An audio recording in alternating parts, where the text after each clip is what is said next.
Bonjour, bienvenue à l'atelier.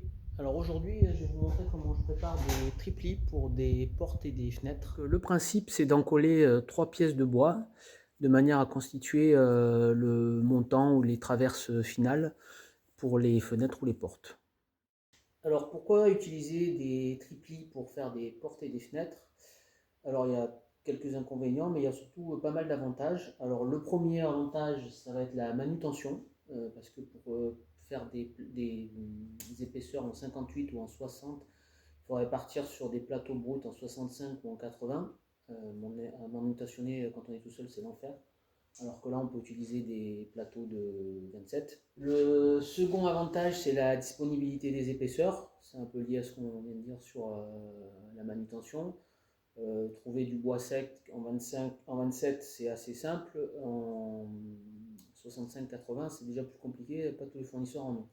Un des autres gros avantages, surtout pour des portes et des fenêtres, ça va être la stabilité. En alternant les fibres du bois, comme on va le voir après, ça permet d'avoir des montants et des traverses qui sont beaucoup plus stables dans le temps. Alors il y a quand même quelques inconvénients, ça augmente un peu le temps de fabrication parce il faut préparer les triplis avant d'attaquer la fabrication des fenêtres.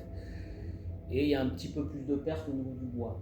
Mais globalement, on s'y retrouve en termes de temps de travail, puisque manutentionner des gros plateaux et tout, c'est toujours compliqué, alors que là, c'est quand même beaucoup plus simple au final.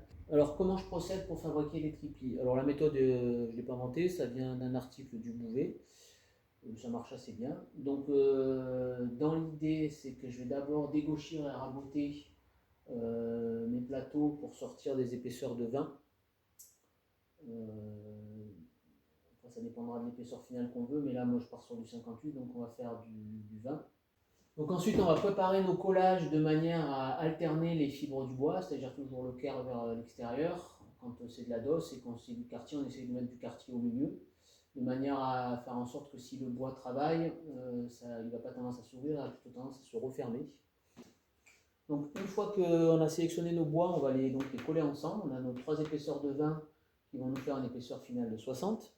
Une fois que la colle est sèche, on va passer au rabotage. Donc on refait que du rabotage, on ne redécochit pas.